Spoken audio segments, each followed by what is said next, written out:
రంగస్థలకి రామచంద్రులకు విజ్ఞప్తి.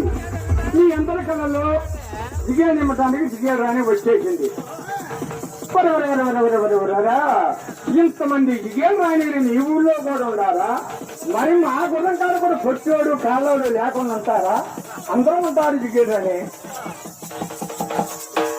ఆ పొట్టు కుర్చోడు ఏంటి గుడ్లోకి నాకెళ్ళి చూస్తున్నాడు. అందరు అడిగింది ఇస్తాను, ఇచ్చి పోతాను. ముద్దు పెట్టడే హెచ్చిగలరని